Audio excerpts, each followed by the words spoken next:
Alright, let's get this over with. Indeed. Hold his gut in. I'm gonna sew the raccoon hides together now. Alright. Hit him with the Zappos. Zero. Podcast time? Podcast time. Podcast time. Hello, everyone. Welcome to the 15th or 14th episode. 13th. No, it's not 13th. It is the 14th. This is the 14th. I'm behind because of all the fucking thumbnail things I do. But yes, this is the 14th episode, everyone. 14th episode. And it is spooky month. This will be the one that is uploaded closest to Halloween, so this is the official spooky episode. The Spooktacular Spook Special. Tyler's back. We just revived him. Yes. Just in time for spooky season. Indeed. Yeah. So how's everybody been these days? Been pretty alright. Haven't done anything spooky, at all. But, it's fine. I woke up in a society. Bring. Whoa. Whoa. Woke up like, Ave Maria. You making fun of my vocal warm-ups? Yes. You are diligent in your warm-ups, but it is a very off-color joke. Or very on-color. I don't know. You gotta wake up every morning and sing the Goosebumps song. And by sing it, I mean just vocally do the sounds. Just wake up in the morning. Dun dun dun dun dun. And then fucking paint your dog's eyes yellow. What the fuck? Do you not remember that from the Goosebumps intro? Doodaloo. Doodaloo. In the Goosebumps intro, the fucking G from Goosebumps would fly by, and spooky things would happen. And it goes by a dog, and its eyes start glowing yellow, because that's scary. So you just paint lead paint over the dog's eyes. Yes, specifically lead paint. Yeah, for the best effect, because lead is scary. Or we just want to kill Izzy. Yeah. Yeah, well, that too. Byproducts. So, Tyler, how's things been in the How was the underworld? afterlife? It was great. Why'd you bring me back? It's Because we need you for time. podcast time. I can't wait to die again. Won't be long. You already had an extended fucking vacation. You told us you would be back next week, and then you weren't. How many podcasts have I missed so far? Two. Two? I brought on my my coworkers. Yeah. You missed the first one after Comic-Con, then the next one after that. Damn. I thought it was like 3. Oh, much okay, better. so it's better then. I've been alright. I've been just dealing with school, getting that over and done with. Nice. I hate my teachers, though. Yeah, that's a common theme. They fucking talk to me like I'm fucking a DC retarded kid. You aren't? Fuck off. Do you know a man named Yuri? You're retarded? Like, I ask a simple question like, hey, can you check this? And he has to go on a fucking 20-hour speech on how to actually fucking do the question. Yeah. All my shit's right and everything. Yeah, my teachers are like that too. You ask them a question and they put on their tinfoil hat and start talking about how they're going to get into your network if you're not careful. Yeah. This is what's weird about having a class on networking. Also have one of my teachers a fucking typical soccer mom. Oh boy. So she fucking sounds condescending every single time she speaks. She's like, oh yeah, you can do that. Oh yeah. You can do that. Actually, that reminds me of one of my teachers, because one of the guys we talked to, you don't know him, but me and Eric know him, and he sometimes sends me, just things, and one thing, he follows this cosplayer who's fairly attractive, some cosplayer lady, and one day, last term, I look at the image, I'm like, I have a teacher that looks just like this person. Oh, And no. He's like, Nanny, you wanna is the teacher. hook me up? No. It was my, I believe that was my web design teacher. She taught me how to make websites. Does she have like a... Short hair. Yeah. I think I had her for my dual credit. She's nice. She has a boyfriend named like fucking Tyrone. Tyrone! He's actually like a Have you stalked her? No. Fucking, she would always go on about him, like, he would go to bars and, do, open mic night and shit like that, and she actually wanted to bring him in to introduce us to him. Yeah. What the fuck is college? Like, all this shit is... fever dream. She was pretty cool. Actually, recently at the down at my campus, I'm just walking by, and rather than being greeted by the bake sale Asians or the meat man, I find there's just some old dude playing with fire in the lobby. What the fuck? And I'm like, what's this? I peek in closer, and apparently he was a glass sculptor. So he had these tubes of glass. I presume it was glass, and he's got a Crystal meth. I'm out here branding people. You want in? he's holding glass, and I see he's got like a little rabbit shape. He's got a little other thing. I'm like, that's pretty neat. I would watch this if I weren't like late for class. So I got in the elevator and went up. In my non-school related life, yesterday I went to a casino for the second time in my life. Ah, And yes, How much did you hotel. lose? Huh? How much did you lose? Here's the thing. I went with Sam, and he has been to casinos more than I have, so he taught me a good way to not lose money. So we went to the roulette tables, and Bet on black or red? no, bet on specific numbers. You bet on, you bet on 16 numbers, 4 of them being in like all different quadrants of the board. Like 4 on this side, 4 on this side, 4 on this side, 4 on this side. So that's $16, and you make double. You make 36 times whatever you bet. So if it lands on one of those, you get $36 while only spending 16. So yesterday I made $100. Oh, Solid. nice. I remember for a while, my grandma was really into going around to casinos because you're old and you got nothing else to do with your That time. was a very sad thing to see. It was nothing but old people when I went, and they weren't at like blackjack tables. They were just at the slot machines. Yeah, that's And the win rates for those is awful. Yeah. that's just where old people go to die, just at the slot machines. Yeah, I remember my grandma was into it, and sometimes she'd come back, she'd be like, yeah, I won some money. Other times she wouldn't, and I don't know. I'd never been to a casino myself, and I'm scared to go because I don't think I don't think I'm super susceptible to the whole thrill of gambling. It gets but in your head that's the thing. once you start winning. Everyone says they are above it. Everyone says they won't fall for it, and then they fall for it. The fucking high I had after beating you guys in blackjack at Connor's place was fucking amazing. Without money on the table, or was it just? No, fine? this It was was actually. Oh yeah, there was. I won like $5 there. fucking $40. Was it 40? Yeah, it was I like a thought $10 buy-in. I thought it was like a $5 buy-in. No, it was 10. Huh. I fucking Yeah. made that money. We played poker at Connor's place a while back, and we all had a I guess $10 buy-in, and Tyler was the one who ended up winning it all in the end. So Poor Eric. Did you know what the fuck he was doing? Yeah, I didn't even know how to fucking play poker. Fucking Connor over there teaching him as we play. good times though. Now That Eric's was dead. nice. I sneezed. Did we spook you in the spirit of the season? The spooky season. Oh yeah, that's another thing that I was thinking of. You know how you and Sam, we did that story? Yes. You want to read half of it? Just in the spirit of the spooky season? Well, we could. What story? So, you wouldn't know unless you were diligently listening to our podcast episodes like you should be, Mr. Absent. Which one? The one with Sam in it. Yeah. The one that you missed. The first Well, one you the missed. last two fucking had people in them. Yeah, it was one of them. It's not like you're pointing at a title. The first of those Sam. two.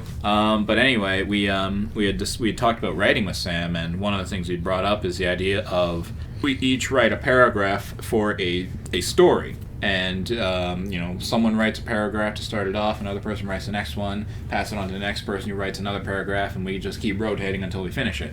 And we finished a spooky story. Oh god, it's But probably we'll only fucking read the first filled half with because AIDS. it's kind of long. It's kind of length. This actually requires I find it.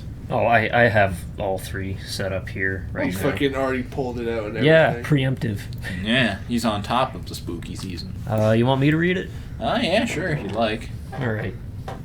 Here goes. The bobbing lantern in his hand threw shadows in the dark as he crossed the creaking bridge at the edge of the woods. Fuck, I can't speak. The stream beneath his feet, being the only thing he could hear, was pleasant for the time being. He knew once he crossed it, the only thing he would hear would be his own footsteps and whatever was out there.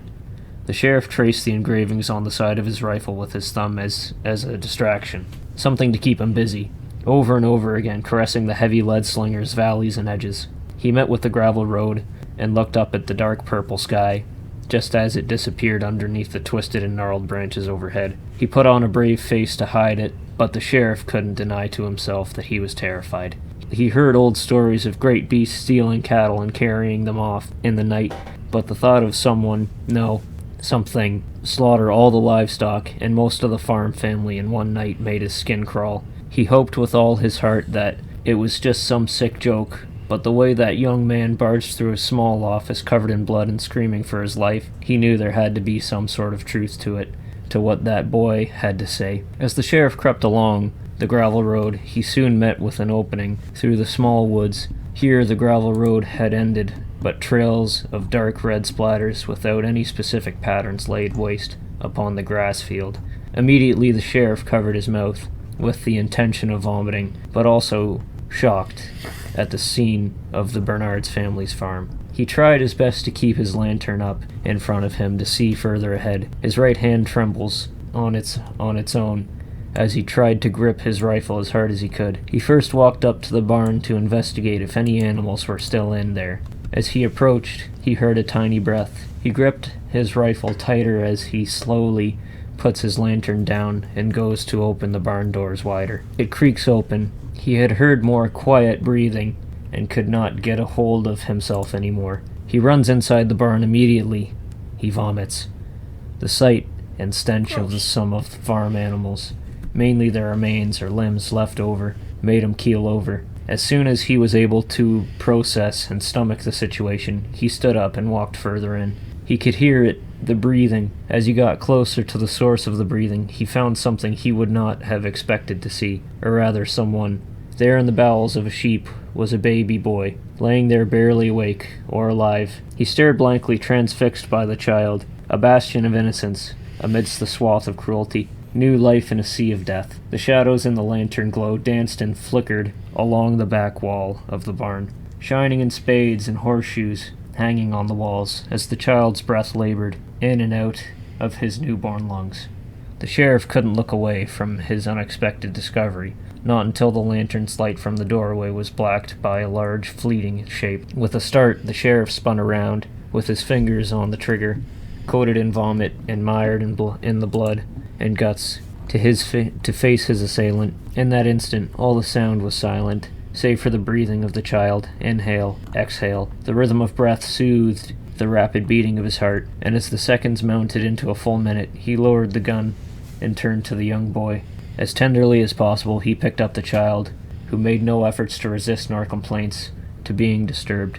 With the baby in one arm and his rifle in the other, there would be no easy way to carry the lantern, leaving the unnerved lawman shrouded in darkness. As much as he wanted to break for town, to be rid of this nightmarish perversion of a once peaceful homestead, he still had yet investigate the house. He also had not yet solved the issue of the Barn's butcher, and he shuddered at the prospect. He held the new life close to his chest with fatherly compassion, and held his rifle with white-knuckled resolve, and made his way towards the home, consumed by shadows and unknown things that lurk in the dark. And that is the full 3 paragraphs, each one written by a different person. Mm-hmm. We'll let you guys at home decide who did what, for at least some anonymousness.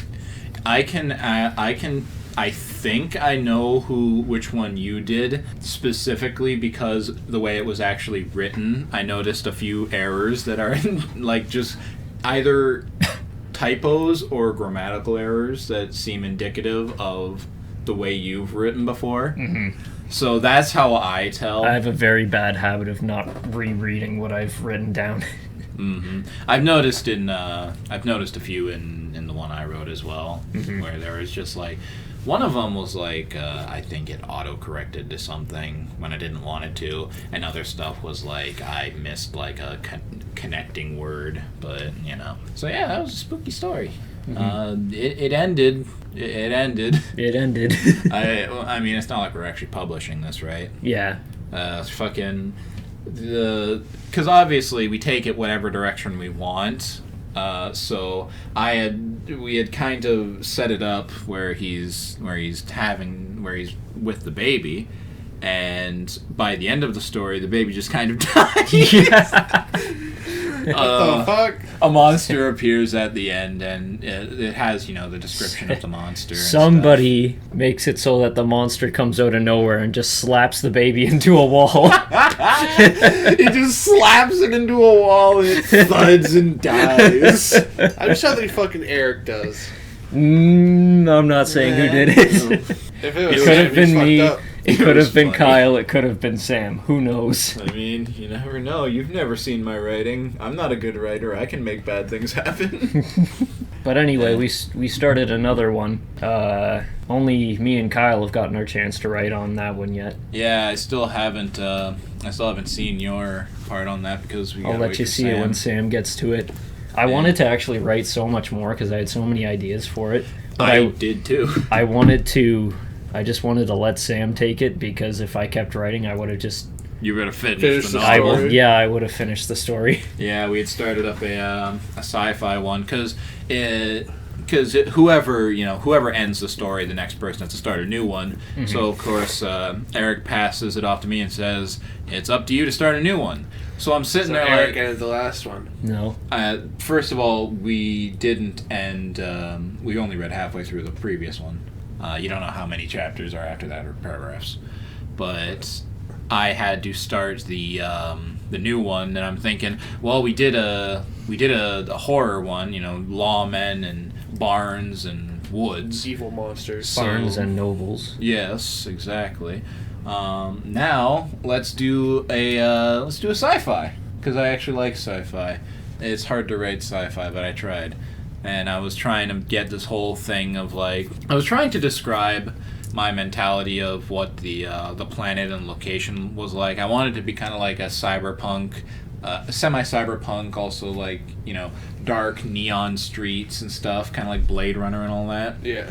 Because I do really like that aesthetic. Mm-hmm. And I am not sure if it gets across well in the actual writing of the story, but kind of the idea for the planet. I had called the planet a core planet, and I kind of described it like cities run very deep into the planet, and the cities resemble more like an intestinal tract than an actual city. Mm-hmm. And the idea was that it's a planet that is basically just being hollowed out to its core, and the cities just keep running deeper in this just labyrinth of So that's places. some Total Recall stuff. I haven't seen Total Recall. Well, but I maybe. should say the newer Total Recall where it had a similar thing like that, not the old one with Arnold Schwarzenegger.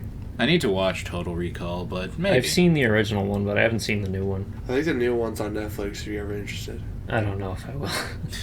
It's all right. It references some of the from the old movie, like the 3 boobed alien ladies there. Ah, yes. In the old one where the guys try to go through the security, they have this necklace thing you do to can mask your face. Mm-hmm. The disguise that the person used in the old movie, you actually see that character in the newer one. Ah. He doesn't use it, but you see the lady in front of him walk through. It's just a basic, cameo and nod to what was there before. I'm gonna go a bit off track, but did you ever have those friends that when you were first maybe in grade 8 or so, you just go over to their house and you just watch porn? You wouldn't do anything, but you just No. watch porn? No, I actually didn't. I had a couple of friends that I did that with. I had one. And we'd always look up retarded shit. Not literally, but but one time the movie Chernobyl Diaries came out around then. So I looked up Chernobyl Diaries on Pornhub. And then a 3-boobed girl came up. Nice. I had a weird friend who did some weird shit. I don't talk to him anymore. But I never had a friend I watched I never watched porn with anyone, thankfully. That would just be weird to me. But with this same friend, he did have a fascination with looking up stupid videos on YouTube, like firecracker in asshole.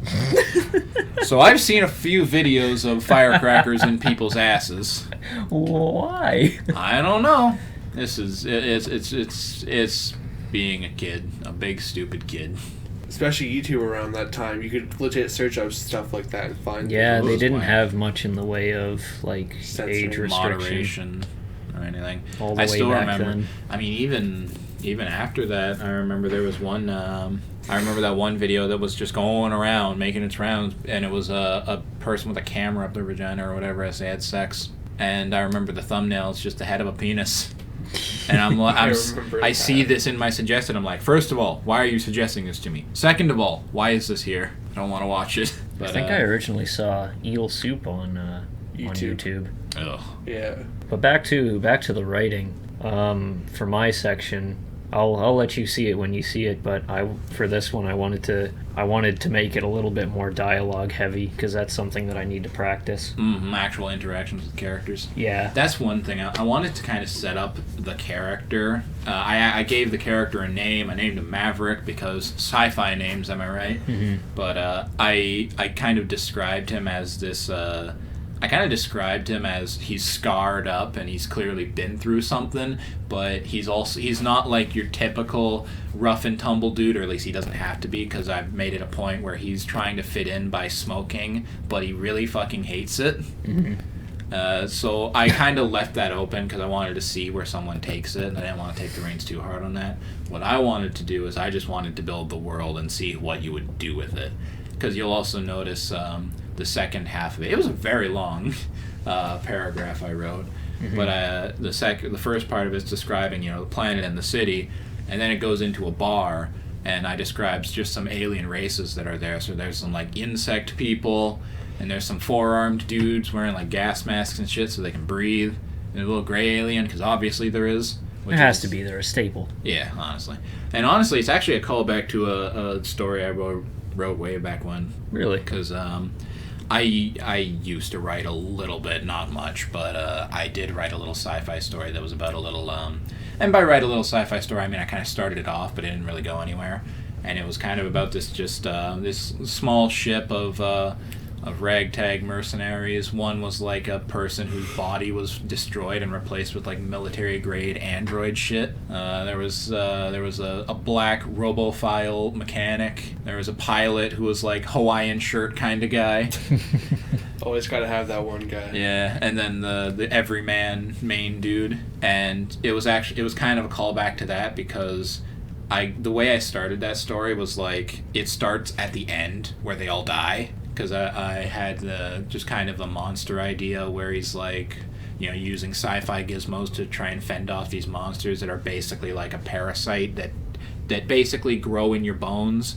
Then they break out of your body using your bones and meat to form bodies, and then they try to kill you.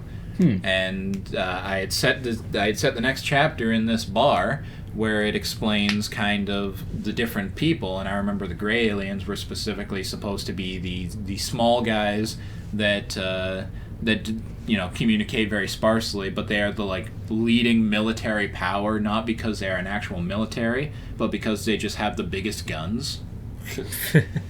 And so a lot of it was a callback to that kind of stuff. The bug people were from that, the four-armed people were from that. But obviously I didn't want to go too wild with it, because you gotta leave something for other people to interpret with it. I made my paragraph pretty long as well, and I wanted to make it a lot longer because I didn't get a chance to introduce the crew that he was with. Mm-hmm. Where that's one thing I avoided. It won't happen now because Sam's going to take the reins next, and I don't think that he'll bother introducing the crew, or he will, but it won't be what I want them to be, so I'll just say what they would be. I was going to have a girl that was essentially just an Adeptus Mechanicus, and like she would be like... Just like this technophile? Yeah, good with hacking, all that kind of shit. Dokebi. No, not Dokebi. Replace her head with a fucking toaster, and then maybe. Yeah, maybe. And then... Other than that, there would be the... I would just have it so that it would be two people, so that it was a relatively small ship. Mm-hmm. But the other guy would be, like, communications, and he would be kind of a snarky asshole kind of guy. Mm-hmm. Now, I had a lot more ideas, but now that they're kind of out the window, I've forgotten all of them. That's fair enough. You think of it in the process. I had Yeah, I had some more stuff that I was going to do. It's like I wanted to leave so much stuff ambiguous. I was just defining the world, but I had some stuff like the way he sat at the table was going to be, the way he sat at the table, he was going to have his hand kind of close to a holster where he has a weapon because he expects things to get hairy or something like that. But I'm sitting there thinking, well, I haven't even described what his job is. It's just he's in kind of a rough area right now. And I haven't described his quotes client, doesn't know what he's being hired for, doesn't know what he do. So I wanted to keep it as ambiguous as possible. This sounds really interesting. I'd like to try something like that. Would you like to join in? Yes, you can join in and write some stuff with us. Why not? Sci-fi is not like a hard topic to really write on. It just depends on what your guys' story is so far. Oh, I don't know. We'll wait until it gets to Sam, I suppose. Yeah, we can, I don't know, maybe you can go after me or after Sam, I don't know. Wherever. We'll see. But yes, it would be great to have more writers. More things. More mishmash of ideas. And throwing others out the window.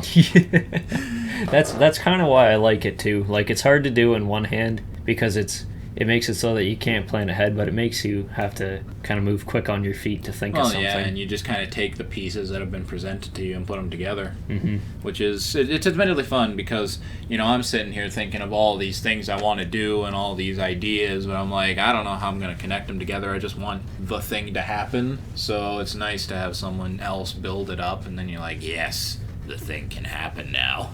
So yeah, you can join in. Write us a story with us. Write me like one of your French girls. Oh. Says with the Russian accent. I have a topic idea. Do you now? What is your favorite childhood moment? I don't know. Didn't we do something similar to that? Probably on a lost episode. Yeah, definitely on a lost episode if we did. Oh, yeah. God. I actually had a somewhat decent childhood. Somewhat. Oh yeah, like us poor at the age saps. of 7. I mean, I had a pretty calm childhood because I was a pretty, I was like standard, don't get into trouble kind of kid. I didn't do a whole lot of whack shit. I didn't have a whole lot of whack shit happen to me. So I don't know. I had good times, I had bad times, but I'm not sure what I would describe as my favorite of them because most of them are just, simple things like, I had a really good day. Mine's kind of like that. When I think I was 7, my parents took me we went to Disneyland, or Disney World. Didn't We saw Disney World, we saw SeaWorld, and Universal Studios, but during that, I don't know how the fuck they swung this or whatever, but we also went on a trip to the Bahamas for 3 days there as well, where we went on a cruise, we went to the Bahamas. We didn't even stay in the Bahamas, we just went there on a big ship. And then we just yeah, so we mainly stayed on the ship. But on our way back from the Bahamas, it was nighttime, and we were just looking off at the stars and stuff and looking at the water. We were on the back of the ship. Nobody else was there, surprisingly. And my dad was showing us all the constellations and stuff, and he was showing us, like, there's the Big Dipper, there's Orion's Belt, and then he said, oh, look over there, it's the North Star. And me and my mom both look at it, and we see that it's blinking, and we're like, Dad, that's a ship. I mean, that's a plane. And then we all shared a laugh. A good hearty jaunt. I think mine would be like when I won the opportunity to go to Disney World. I got to meet like a lot of like famous actors, sports players, and stuff like that. Do you know the super annoying bitch from Totally Spies? Maybe? Are you Black hair? Black hair? Oh, Like the arch yeah, the nemesis. blue one. No, not her. Oh. She's like the snarky Oh, just like the normal person? Yeah, total Okay. bratty bitch. Yeah. I got to meet her voice actor. Oh, lucky you. She was nice. Totally Spies was weird. My parents got in a Fucking fucking was. car crash at Disneyland. I'm gonna be real with you guys. I didn't like Disneyland. I've been there twice in my life and I hated it. I've never been there, but I don't really have a need to be there. I don't know. I remember Space Mountain was fucking scary because the way they had Space. it, the ride is like there's bars above you, but like, they look so close. Like if you don't duck your head, you're gonna fucking die. But obviously, there's actually like no risk. Naturally. It was fucking scary on that ride because like, you fucking get whipped around a corner. There's a bar right there, but it's not actually right there. One of those rides that I both love and hate are the ones that the swinging pendulum ones. Yeah. Where you sit in Like them. the ship ones? Yeah, like the big boats that just swing. And I used to really love those when I was young, but I remember the most recent time I had been on one was like when I went to Canada's Wonderland back in like grade fucking 8. But I remember sitting on that ship and I feel like I am about to tumble forward. Yeah. Like, oh my god, I don't remember it being this bad. I remember, everyone knows the Western Fair, obviously. You remember, Yeah. you know, the fireball? Yes. Where it just goes in circles and stuff? Oh yeah. It was like my first time ever on it. I'm gripping the metal bars, and towards the end, there was a fucking indent where my fucking fingers were. This man is powerful under pressure. It was fucking scary, because like, the scariest part is like when you're just hanging there, and like in your mind, like someone's gonna fucking fall out. Someone is gonna. It's like those videos you see where the people go on the ones that take you really high up, and you see them start like slipping forward. Yeah. And you're like, oh no, I'm about to fucking die. we're gonna die. I can't remember what ride really freaked me out, because I've always been relatively good with rides. I'd say the freakiest ride at the Western Fair was the Zipper. The Zipper. I heard so many bad stories about it. It's like when they lock you in a cage. Oh like, it yeah, goes like we had a smaller one at the Western Fair. But you could fucking like spin the shit as well. There were so many stories of people just fucking puking inside it and everything. That's their own hubris. You did this to yourself. I remember one thing. I remember East Park. That's one that everyone who went to our elementary school knows. Fucking Travis still owes me $20. Fuck you, Travis. Get me my money. Fucking Travis, he fucked my wife. God damn it, Travis. I knew you were a scoundrel. But anyway, East Park, kind of water park place. Got an arcade, got some mini golf or whatever the fuck. We would always go there in elementary school because there just wasn't really any other place they were willing to send us because it would either be too expensive or have too much risk of like losing us because we were all fucking shitty kids. Sounds about right. And so we would always go there, and I remember the one huge water slide up there that everyone comes for. It's like, yeah, the big water slide. Oh, the bullet. Yeah, the bullet, and it fucking tears your back apart. Yeah. Because the bits connecting the tubes is off put, and so as you're going, you're supposed to stay down. You're supposed to stay as you know, as flat straight as as possible, so that because obviously you sit up, you're gonna get splashed in the face with water and meet a bunch of resistance. But of course, you put your back down, and you're gonna scrape it to fucking hell on the. You always had that fucking one kid that always tried to sit straight up. Yeah. Fucking idiot. I hope he died. He caught water and it took off his head. He's dead. He still haunts it. Like they say, if you open your eyes, He's the one who untwisted the bolts. Yes. They say if you open your eyes while you're going down, he's sliding right beside you. One ride that freaked me out when I was a kid. It doesn't scare me now. I actually really like that one. It was at Canada's Wonderland. The Fly. The Fly was actually very tame. Yeah, but when I was younger, I was just really afraid that I would get whipped out of it. When I went to Canada's Wonderland, I had gone on a school trip, but I was hanging out with a few friends of mine, and I remember multiple of us. I'm not a big roller coaster person. The Fly is basically the smallest roller coaster there, so it's fairly tame as far as all the roller coasters go. And it was the only one that... it just makes really sharp turns. It does. It was the only one there that the one guy who really didn't like roller coasters would actually ride on. So we actually went on that one. It was pretty alright. Yeah, I went to Canada's Wonderland too young of an age to actually really remember it. To really remember and appreciate it. Yeah. That's how I am with the Western Fair, honestly. I went when I was very young, but I didn't really go after that. It's kind of meh now. Yeah, I mean, I don't really need to go. I have a few good stories from the Western Fair. Oh, I'll tell you. Do tell, then. One, remember like the little shitty horror house they had? Yeah, No. I went there with you once. I remember that. it fucking lasts like a whole 2 minutes. Yeah. Any statement that begins with "Remember X from Western Fair," my answer is going to be no. I remember. There's 2 stories involving that place. One, these two girls were fucking too scared to go in there, so they fucking called me over. It's like, hey, take us in here. I was like, all right, sure.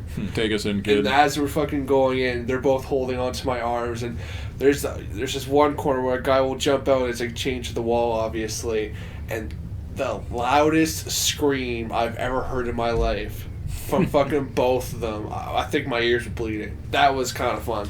That actually reminds me of one thing. There's a place kind of far out, countryside, called that opens on October in the spooky season. Yeah. They called it Reaper's Realm, and I went there with Connor and his dad, because I guess they used to go there every year, and they took me one time. I remember one place we would go through a spooky haunted house, your flashing lights, your darkness. The people, some people would be mannequins, others would be actual people standing still in a mask, and you'd turn around and they'd be following you. It was pretty good, it was pretty funny. And I remember just turning around and looking at the person in a clown mask, and they just kind of stop and they're like looking at me.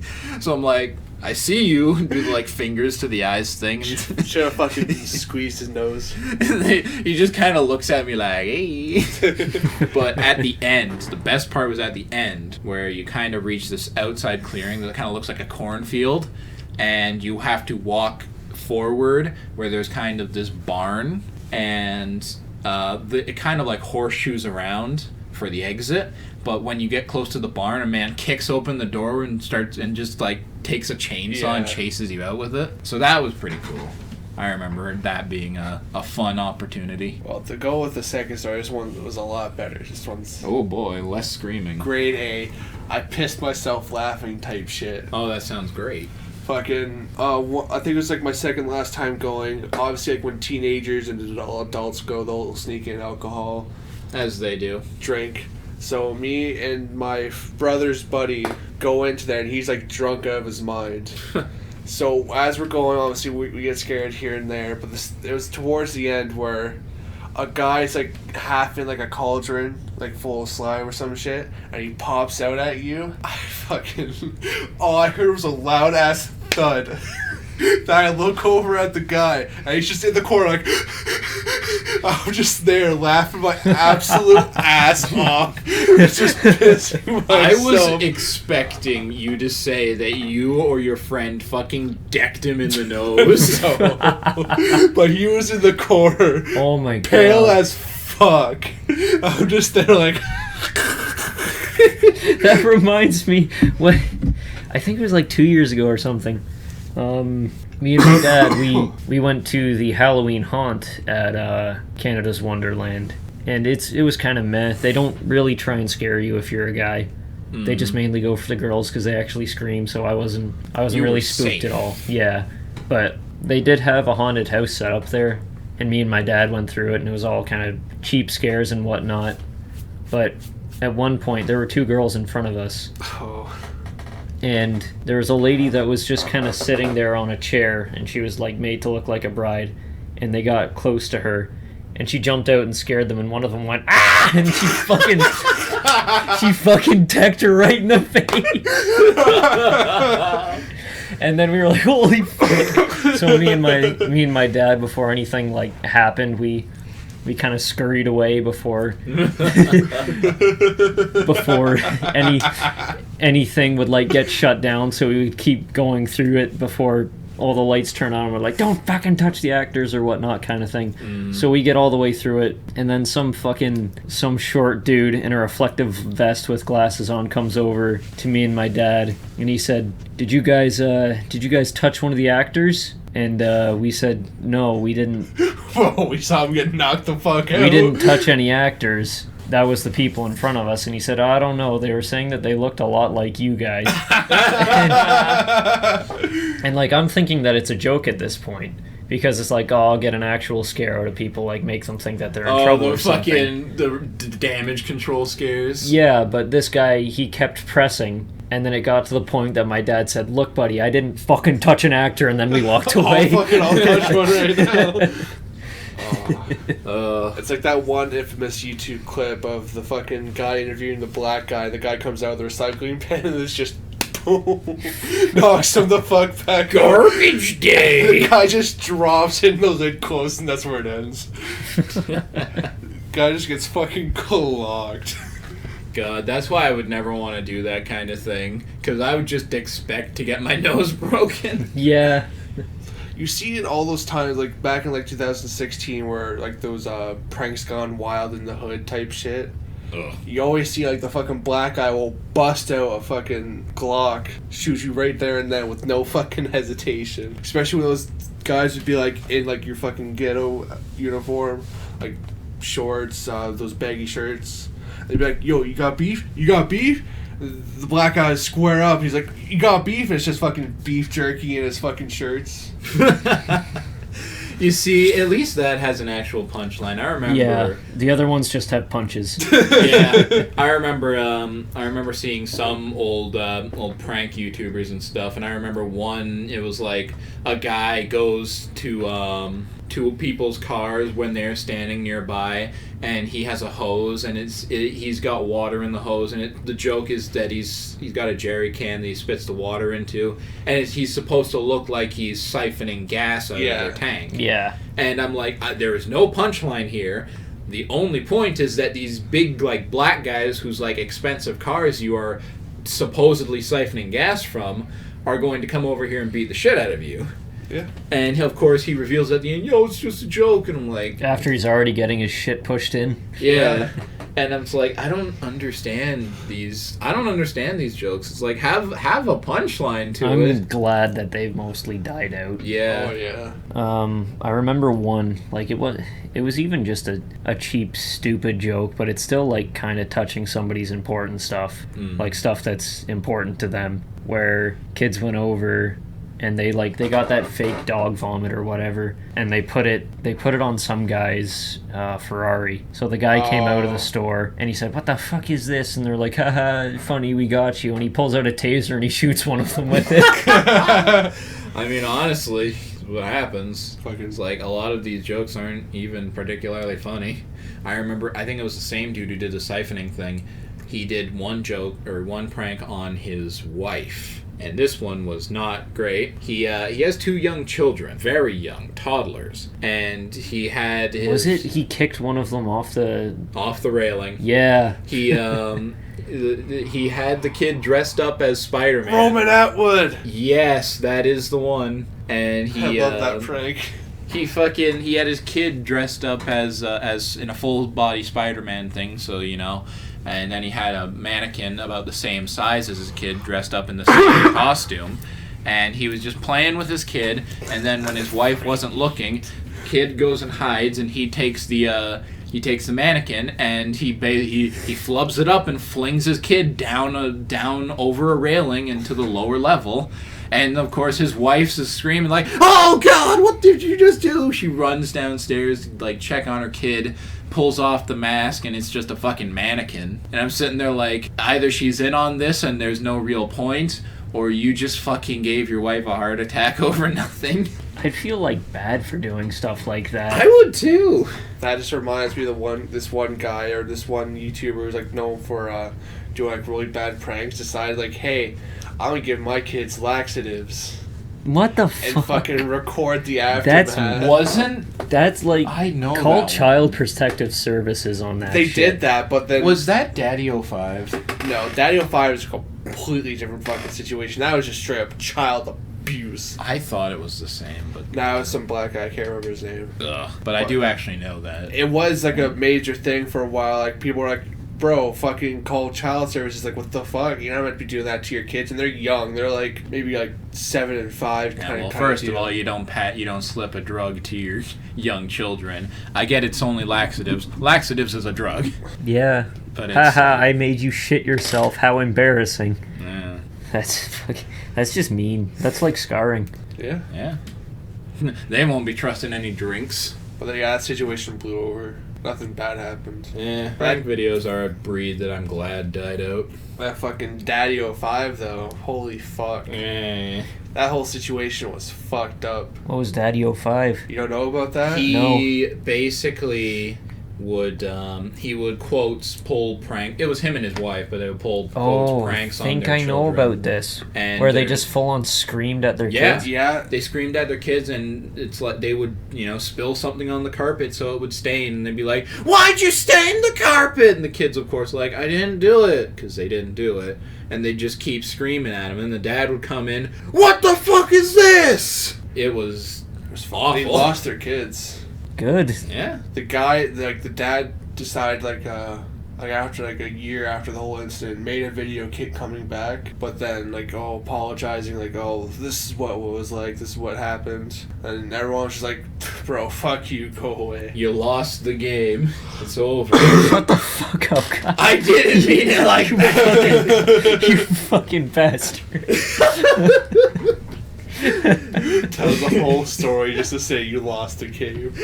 Yeah, on a lighter tone, last week, we have a habit of, going over to, McDonald's or something. It's usually just me and Eric because Tyler goes home.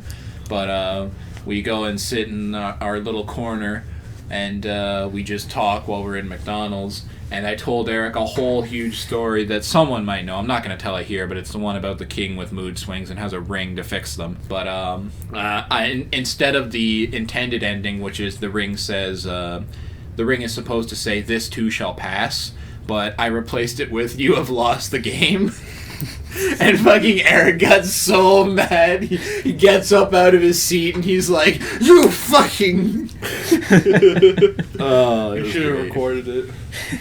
If I had started recording it, then he would have caught on. Genuine fury.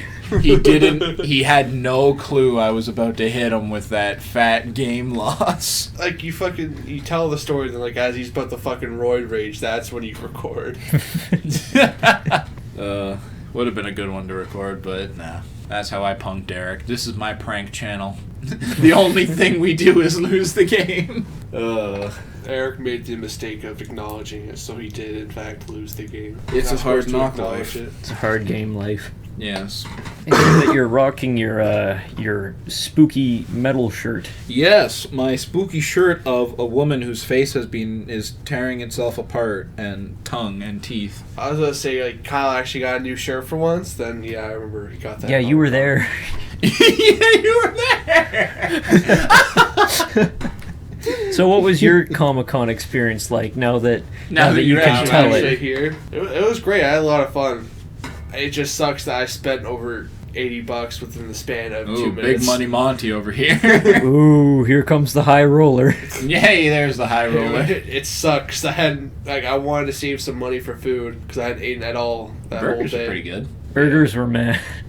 I thought it was pretty alright. Well, yeah, that was kind of shitty. And fucking eating those hot sauces with the chips didn't really help. Yeah, Those were good hot sauces. I like those. Super spicy hot sauces. I think the warm was actually really good. I would use all the time, but that super super hot one, his hottest one, was no. I like that one. I'm a big hot sauce fan. I like spicy foods. Big spice boy. Any memorable events from our Comic-Con ordeal? Not really. Not really. Damn, no memories. Kind of disappointed Kenny Omega wasn't there. Who's Kenny Omega? He's a famous indie wrestler kind of deal. They didn't have the wrestling ring set up this time. But the guy's huge into comics and all that. They even he even did a whole promotion with Razer, the gaming thing. Like the shaving company. Yeah. Come on down and we'll shave your back. Our seats have blades on them to shave you. I guess the most memorable thing was the fucking, as we're going by that second stage, the lip sync contest, one of the fucking guys was so awkward about it. He's like, "Yeah, I'm up on the stage."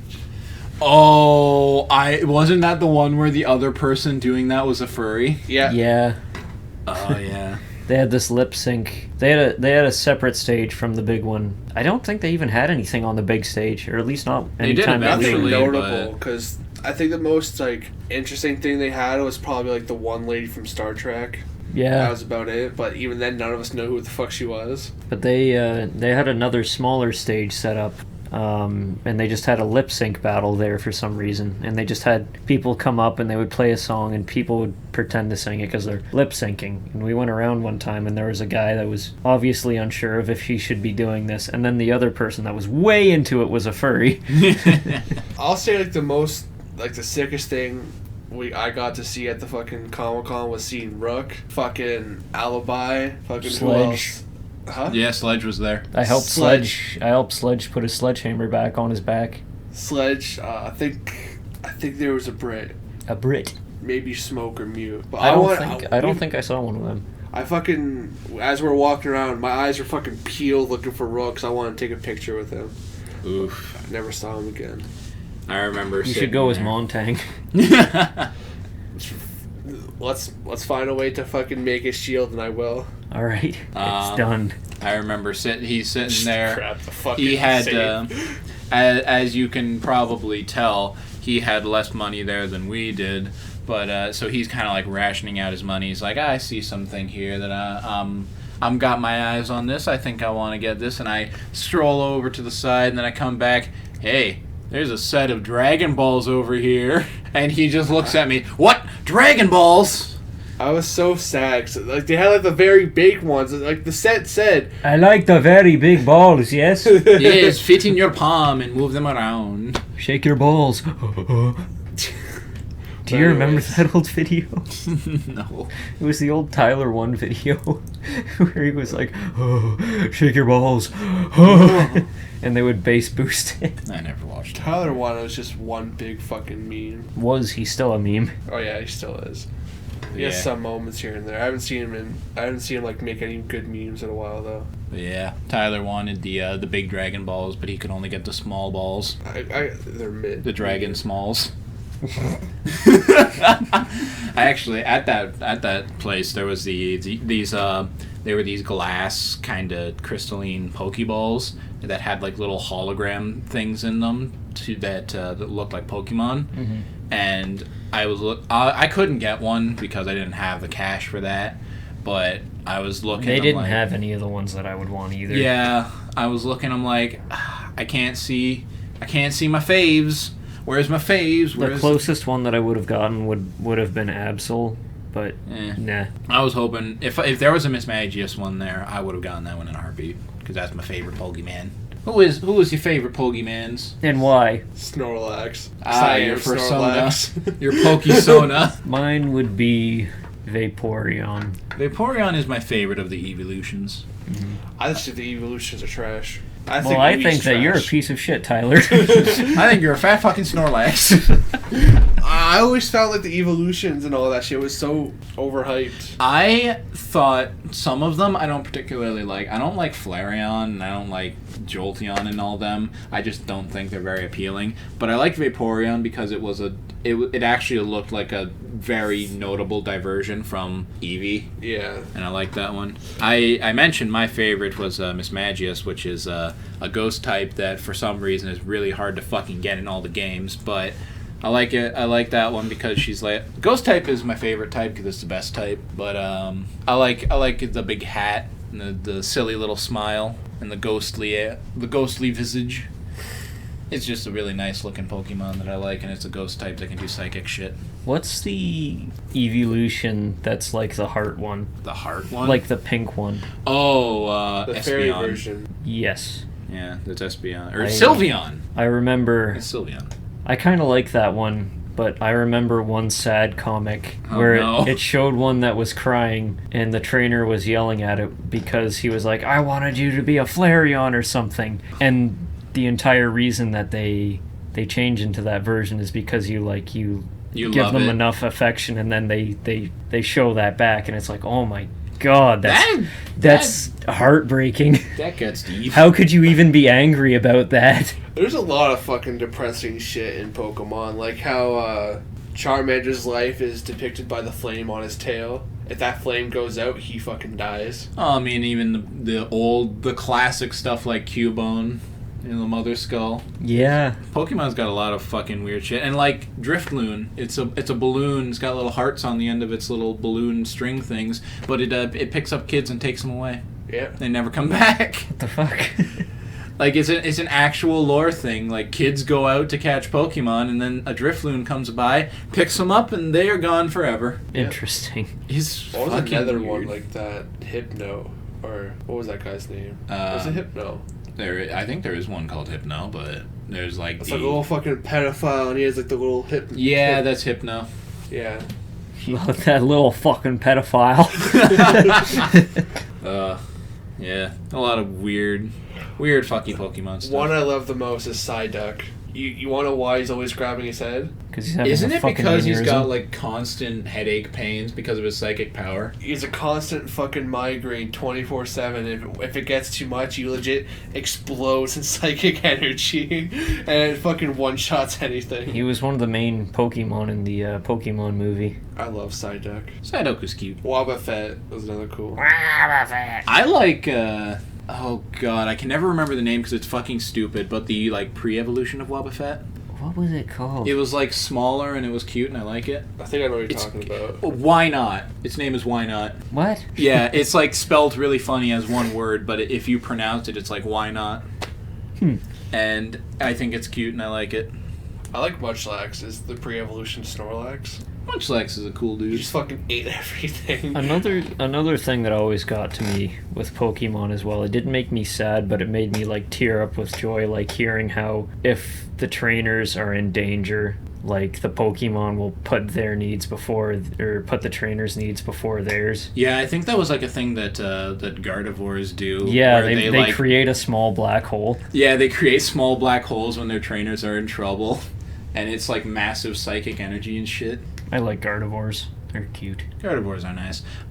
Gardevoir, or rather, the Ralts chain, because Ralts is the first evolution of Gardevoir, it's one of those ones I like because it actually deviates based on various factors. So you can get you get a Ralts, a Corellia, and then you can either get a Gardevoir or a the other one, Gallade. So I like how it's got the deviation based on the Nidoran sex. and Nidoran. Yeah, like how you can get Nido King and Nido Queen. Yeah. They're actually different. Although I've talked to people who are like really knowledgeable on Pokemon. Only one of them I have ever actually liked as a person, but I'm not into the competitive Pokemon scene because there are people. I just who are- like them because they're cute. Yeah, I just like Pokemon. You know, I played one game. I played one Pokemon, like mainline Pokemon game. I'm Maybe probably gonna actually get the like new two. one for the Switch. I've heard people are like, oh man, it's not looking good and there's some real bad stuff in it. But I'm sitting there like, A lot of it looks like they're just complaining about graphics. that is true, although admittedly some of the stuff is kind of like, how did this really get let into this? Like even in the trailers and shit. Mm-hmm. But the thing is, it's been years since I played an actual Pokemon game, mainline or otherwise. So I might just get it anyway because I want to play a Pokemon game again.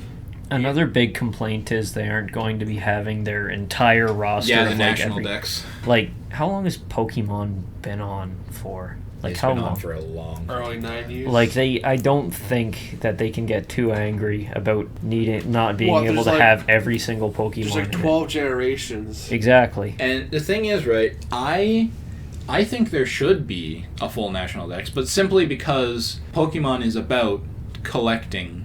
You know, Them all. The tagline is No. catch 'em all. But the issue with that, like, You need to the whole... animate all of them. Yeah. You need to have all of their. It's not even that. The whole catch 'em all thing is just that generation of Pokemon. It doesn't apply to all of them. Because only, like, say the ones after first gen, like second and third, not all of them had first gen or second gen. They only had select Yeah. Pokemons. Well, and I mean, as I had mentioned before with Miss Magius, because it's really hard to fucking get, for some reason, you know, some of these you can't get unless you do some, like, DS Link or some shit. Yeah. And there's other ones that you can't You get. have to have friends to play it. Yeah, It's like fucking how you what's can- the deal with that? Bullshit. It's like how you can never get a Machamp, Machop. Golem. Oh, Machamp. Machop. Machamp's the one with the belt. Oh. Yeah, Machamp is after You have to Machop. trade a friend to actually get him. You can't get Golem, which is where you have to trade a Graveler. And you can't get, I think, an Alakazam, maybe.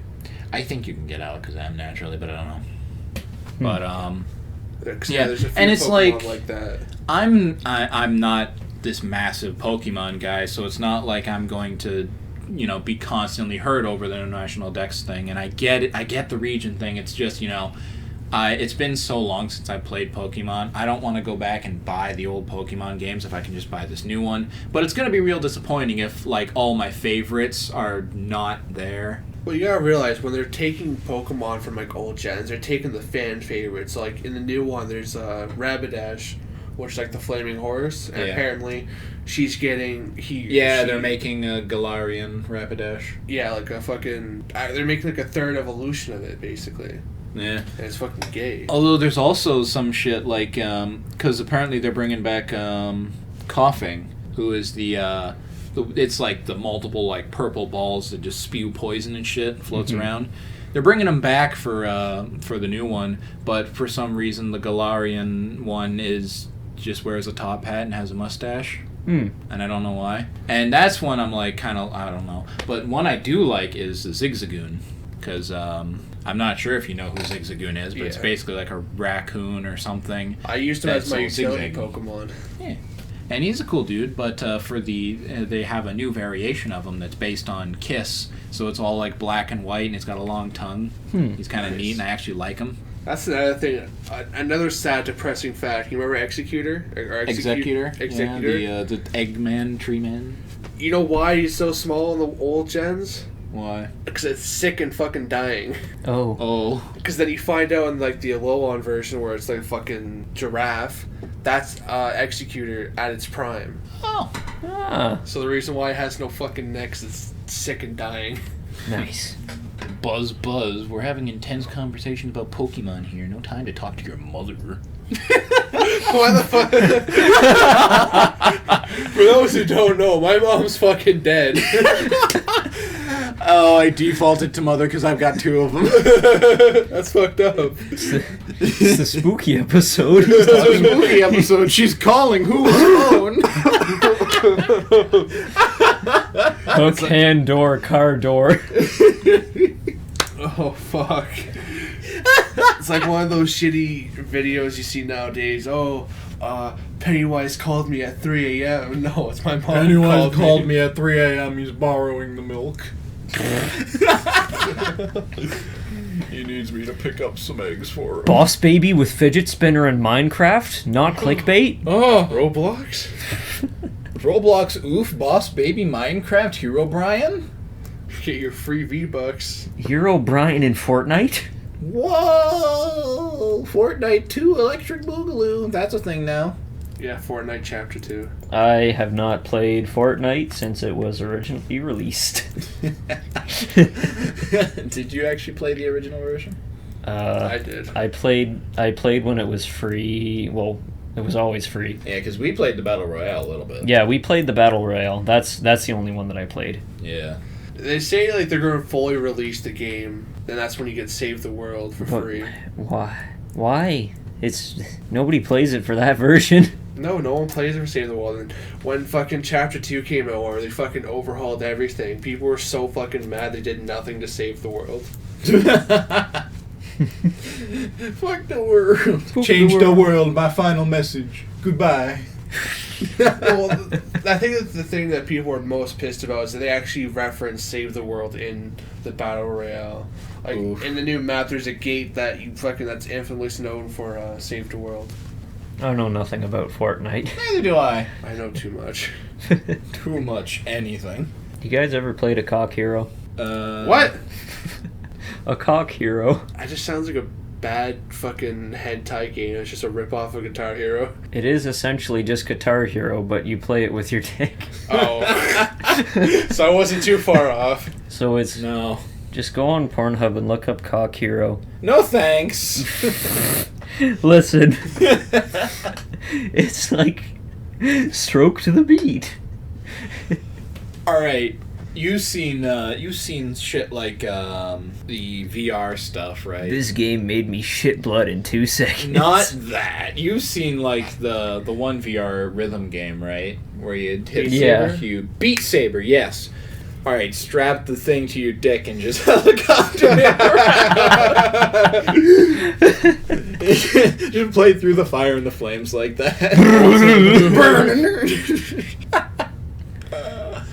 Haha, it's 9/11. What? Haha, it's 9/11. Funny number. I remember making a 9/11 joke to Jordan, who was American, while we were playing Factorial. Oh, and God. he says something about it, and I'm sitting there like, ha! I can't relate to any of this, you fucking stupid American. You probably got so fucking triggered. No, I wasn't that harsh either. Oh. But it was funny. Because I was just making nonchalant jokes. I think it was because I had laughed at something very off-color, and he made a comment about, like, would you laugh at 9/11 just because you put something funny over top of it? And I'm like, Yes. Yeah, I would. I I think laugh it's at really those funny. jokes all the time. It was like laughing at tragedies or whatever. and then I sit back for a second like, oh shit, yeah, I guess you're American. I guess this actually means something to you, maybe? There's no fucking way Jordan actually took 9/11 seriously. I don't think he's all that heartbroken about it, but... The guy's a fucking clinically depressed fucking piece of poop. Let's not talk. Don't talk bad about Let's my not talk DM. ill about our friends on the podcast unless they are present to defend themselves. Yeah, Tyler, fuck you. Wow. Fucking Snorlax. Ah! You should defend yourself. I'll bring a gun next time. Yeah. Jordan's cool, but Hillary, you can kinda get annoying. Hillary, get in here and put my Suck my favorite dick. My Little Pony episode on. Help me find my prostate. Help me nail my shoe to my foot. I gotta become a Wonder Ball. Bill, what's your favorite episode? You fucking bitch. You don't know what my favorite fucking episode is after all these goddamn years. It's everyone that Luna's in. I like the Dark Horse. Bill, you can't say that in the modern age. I like the darkies. Bill, you fucking idiot. You can't say that. We got a press conference in 30 minutes. It worked for Trudeau though. The man of many faces. Mr. Dress Up. Did I? You would know. Fucking Trudeau's marketing team dead named my mom. What? What do you mean? Do you know what dead naming is? No. When you change your name, usually because of transition stuff, you obviously change your name. If someone refers to you by your old name, that's called dead naming, and people really don't like it. So, What's your dad's original name? I'm not gonna tell you. But the thing is, Bill Sif the Third. yes, Bill Sif, Joseph, Henrieth, Jojo the Second. The joke. So my obviously she changed her first name and her middle name. But she gets a mail thing, and she was just perplexed by it because it's this letter addressed to her. It's got her first name right, last name right, but the middle name is the old name, which doesn't make sense because that's a male middle name. And she's like, how do you fucking do that? How do you get the right name but the wrong middle name? And then she opens it up, and it's from the fucking Trudeau administration. And it's like, hey, vote for us. Nah. Like, I'll you're, vote for the other guy. you're really winning those votes over there, buddy.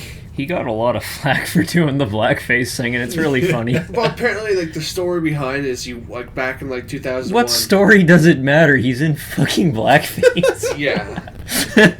Well, the fucking story behind it is, he went to a party dressed as Aladdin. Well, that's worse. just fucking dumb. Trudeau's a goddamn clown. He's just a fucking idiot.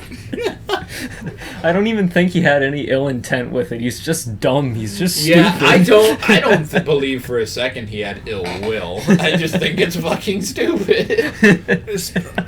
Those fucking photos, it's so bad because his eyes and mouth is just so fucking white, and it's just so noticeable. I just really love the memes of I it. think my favorite part is when people were asking him about it, his first response initially was, I don't remember doing it. I don't recall. Here. Justin, there's fucking video and photo evidence. I just love the memes that come up where it's him dressed as so many different ethnicities, and it's like, choose your fighter, God. or like that one movie, the movie thing, and it's The like the Endgame. Man of Many Faces, or the Man of yeah. Mystery, or Master of Disguise, I think it was. The thing that I'm worried about, though, is because my Instagram picture it's just me, but with my face covered in Flower. sunscreen. Oh. What, you get So, whiteface? Yeah, Like, I'll get flack for doing whiteface in 20 years, Oh no. that's so fucking even though I'm white. Okay, backstory for that one. I was very drunk and I was told to put sunscreen on, otherwise I'd get a burn, so I put a lot on.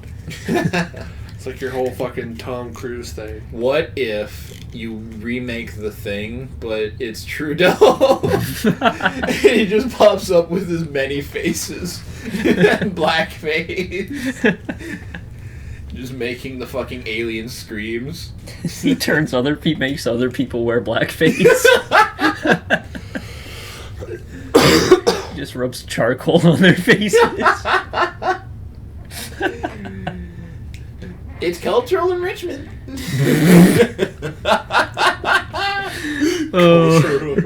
Cultural enrichment. What a wonderful leader we have. Is whiteface even a thing? I don't know. Snoop Dogg did it once. And it was really funny when he did it. Like, I remember this one movie about fucking Nazis living on the moon or some shit. Iron Skies. Iron Skies. And fucking one scene, like, the black cop or investigator fucking gets abducted by them, and they fucking bleach his skin, give him blonde hair, and just return him back to New York. That doesn't sound like something the Nazis they would do. Well, that's why they are on the moon. Because this is very clearly not They realistic. spent 45 years to develop the USP, and they fucking decide to finally attack Earth, and apparently Earth just has fucking spaceships and shit. Iron Sky is a fucked movie. I never watched it myself, but I knew it existed for a long fucking time. Just because of Nazis on the moon. Did you guys ever see Dead Snow?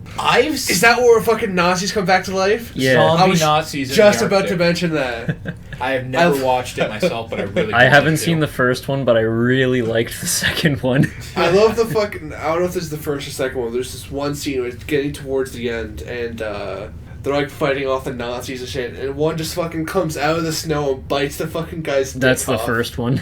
I love that scene. Because that whole scene was just bullshit things happening. The guy would throw an axe to try to hit the zombie and fucking chop off the guy's arm. They would throw another one, there goes his fucking arm. The next zombie comes out, bye-bye balls. Damn. In the second one, the guy gets he cuts his arm off in the first one, and then they find a severed arm like in the snow in the second one after they pick him up with an ambulance. And he's like, "Oh, we found this arm. We assume it's yours." So they sewed it back onto his body, and it wasn't. It was one of the zombies. Oh. Did So it he just had- start evil deading him? Yeah, he had superhuman strength in that arm, but at one point I guess he just flings a kid out a window by accident. So the kid's unconscious, so he's like, "Oh, I need to give it CPR." Oh no. So he pushes on the chest, and all you see is blood shoot up. I hate the way the fucking first movie ended, because the whole premise of it was they took Nazi gold. Obviously, you never fucking do that. Never take a leprechaun's gold. It's cursed or some shit. So they finally spent the whole fucking movie returning it. And when they finally get back to the camp, like the lodge they were at, it's just chilling right there. And then fucking you look out the window, the whole army's there, you got the main commander guy fucking smiling. Like ready to fucking kill him. That They movie took was my so gold! fucking trash. So Nazis are just leprechauns, got it. Nazi guns. Oh, the leprelaufen. Leprolaufen. Leprelaufen. I was thinking of like fucking the Waffen, something Waffen. Waffen SS. Yeah. Those fucks.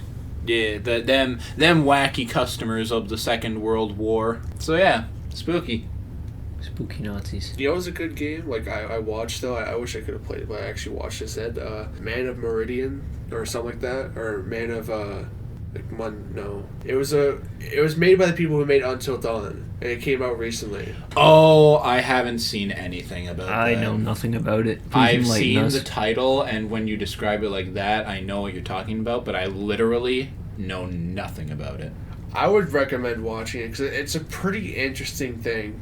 Because they take like the world of sci-fi and fucking world of like supernatural, I should say, and just flip it on its head. And throughout the whole fucking game, do you mind if I spoil it? Yeah, go Sure. ahead. They basically like it starts like it obviously has like the main premise like, oh, everything's supernatural. You have this demon hunting you and shit like that. But you learn out throughout the whole story, it's just this special gas called Mandarins.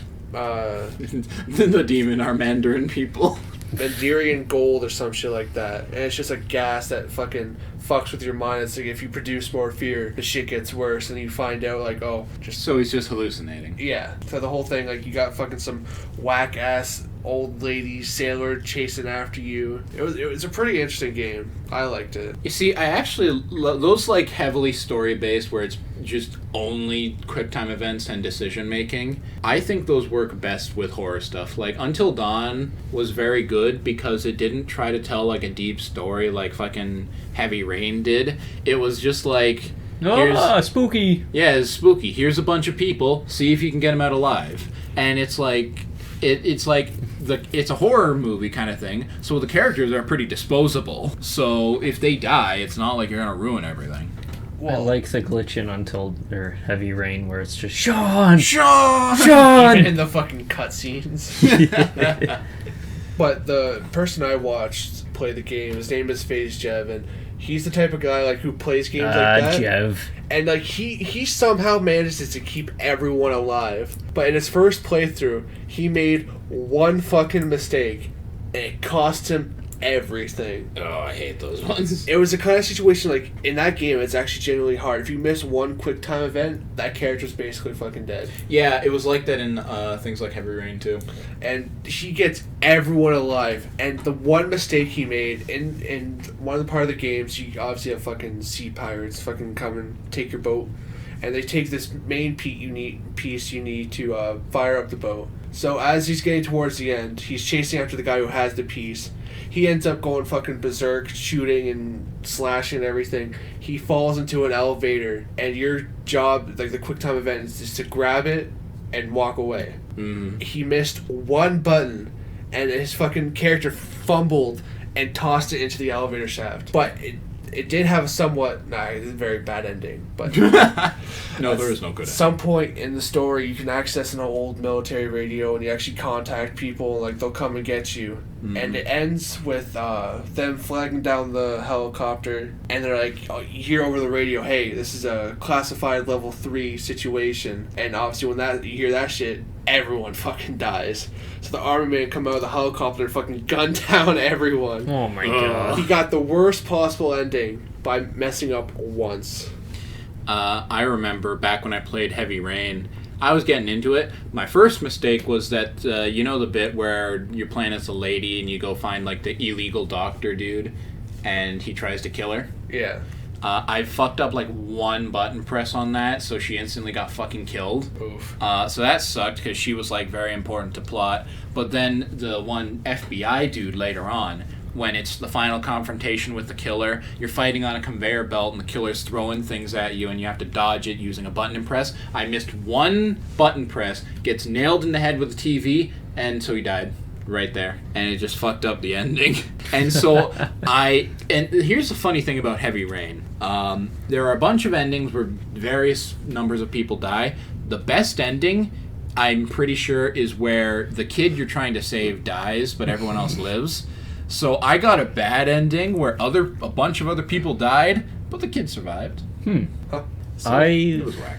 I've played a few of the games like that, like the old Walking Dead one. None of the new versions of it, or like the continuation with Clementine. Like the first one with Lee. That shit made me cry. That was good. I did play Until Dawn, but I gotta say, if I could go back, I just wouldn't buy them. I just watch other people play them. It's one of those games where you can watch people play them, but with like the Walking Dead one, you see them make a decision you wouldn't make. I get so fucking pissed off. It does get my goat a little bit, but I don't know if it's worth like $80 anymore. Because like I paid $80 for Until Dawn, and I'm like, I could have just watched this on YouTube. I feel the only ones that are really worth it are the ones that have like actual variation in a lot of the stuff that can happen, rather than just you make a decision and now there's like one less character, or you make a decision and now this guy's like.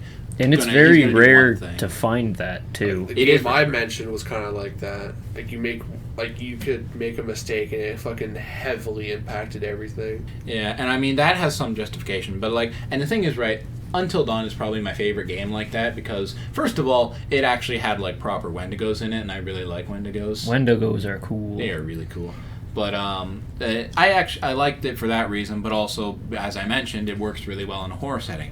But if you're really going to scrutinize it, there's also the issue of the only really impact your choices are going to have is who makes it out alive, right? So the only difference you're going to have a lot of the time is this person, how many people are going to be at the end. It's not like, you look up how people die, and you look up the ending where the people survive, and that's really it. You could play it yourself, but the deviation isn't really going to be a whole lot. Yeah. So I think they are enjoyable, and obviously there's something to be said about, like, someone spent the time and effort and money to make these games, so, they technically should be able to sell it, and, you can buy it to support them. But at the same time, I do completely understand the argument of why would you really buy it. Mm-hmm. I think it just all depends on the game. Like the Walking Dead one, for example, I loved playing all of those. Like, it was actually like really fun seeing like what happens. Say you make this choice. Like, I say the Walking Dead one had a lot of replay value. One that I liked but never saw the end of. I never played it, but I watched like half of a playthrough of it, or at least of like the first chapter. The Wolf Among Us. The old Telltale one. I loved that. I actually never saw anything about that one. I loved how they turned fairy tale into like a real dark fantasy type. It was deal. basically a modern age where fairy tale kind of people existed, just in the modern era. And the main dude was like, the big bad wolf. He was the big bad wolf, so he was this werewolf. But then there was like one girl who was Bloody Mary, so she had some like whack powers, and there was like, lived with one of like little pigs or whatever. And I think it was actually pretty interesting because I enjoy the like dark noir takes on these kind of things. But I thought that one was interesting, but I never saw to the end of it. I did, and it's pretty sick. Which also reminds me, speaking of noir, have you read or have you seen or picked up the new manga No Gun Life? I have not. That one is a fun one. I picked up the first volume because it's out now. And that one is basically about a kind of like there's a bunch of cyborg people walking around called the Extended, and the main dude is one who doesn't have his memories from before the war or whatever, but his head is replaced with a revolver. Like, literally just a giant revolver. He actually really doesn't like it if you touch his trigger.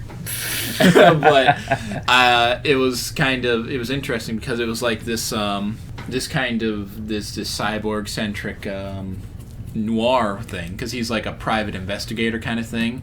You hire him to solve your problems that relate to the Extended, and it's this noir thing because he's like this rough and tumble smoking guy, and it's really funny to see a guy with a revolver for eyes fucking smoking a cigarette. It was like a super underrated game that a lot of people seem to hate.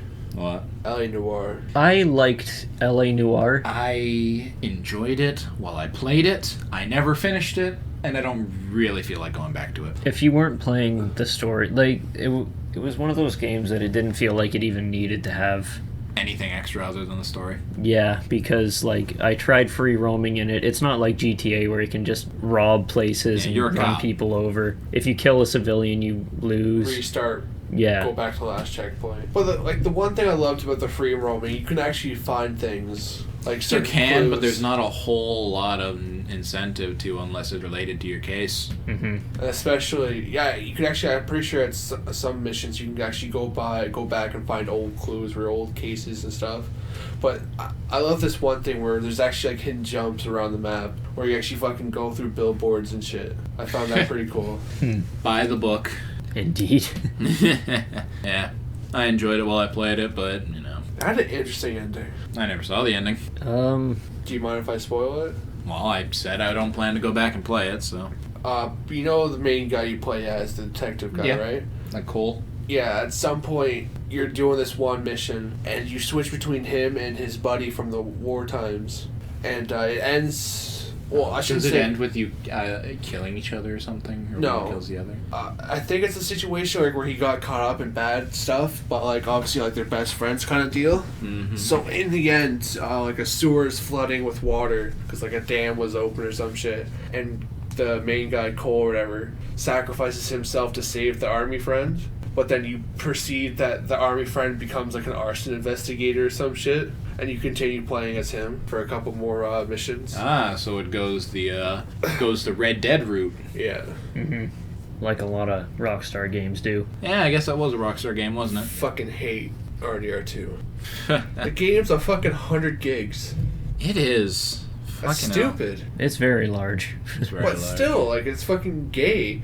It's gay. I decided, because Ryan has the game, I decided, like, hey, why not download it, play it, and Only play it if you're interested in the main single-player stuff. I loved Red Dead Redemption 1. That's why I wanted to play it, see if it actually lived up to that.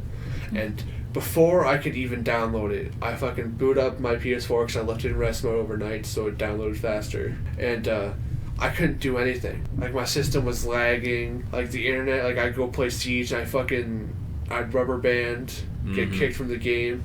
Welcome to my world. Somehow downloading that game fucked up my internet sense. Yeah, because consoles bottleneck the shit out of your stuff. But it was a massive undertaking, and it's one of those ones that really puts a wear on the limited storage space. I heard like Jordan played it or something, and he said like the game was all right, but the story was just way too slow.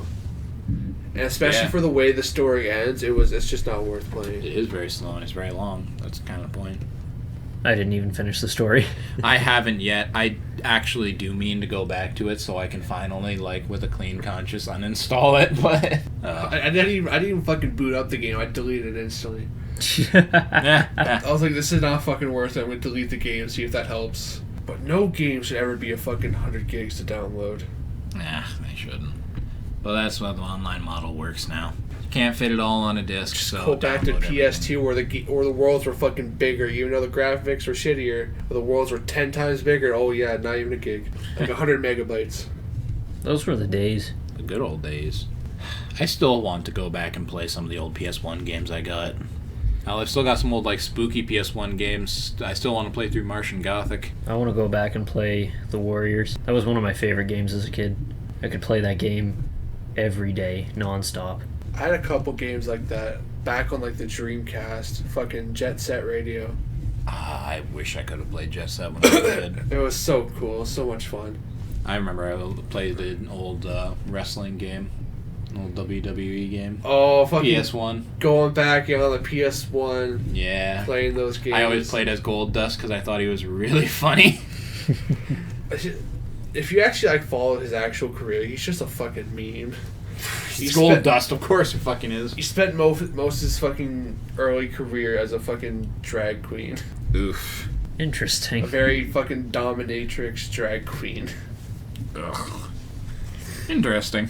It got to the point where like WWE's like, hey, we're gonna rewrite your character. So he literally walked out to the match like, hey, they gave me this new character. It's fucking retarded. I'm leaving. And came back a week later with his old gimmick, Gold Dust. Gold Dust. Well, I suppose that will bring a close to our spooky night tonight. Because, we've been going for a while. Yeah, a little bit. An hour and a half. Yeah. That's gonna be fun to edit. Oh, it always is. Yeah, I mean, Eric does it pretty quick. He's pretty good about it. I wake up at 7 in the morning and I don't stop until it's finished. Do you actually do it right when you wake up? Oh yeah, I do it right when I wake up. Solid. Don't forget to add the You aren't supposed to fucking say Tyler. What? We're gonna kill you again. Good. All right, well, we're going to go Just off. more free to edit. We're going to go off and murder Tyler now. It's been your usual host. It's been Eric, it's been Kyle, and it's been Tyler. He might not be back next week. It depends on if we can fix the wounds we're about to inflict on him. Bye-bye. Goodbye. Bye.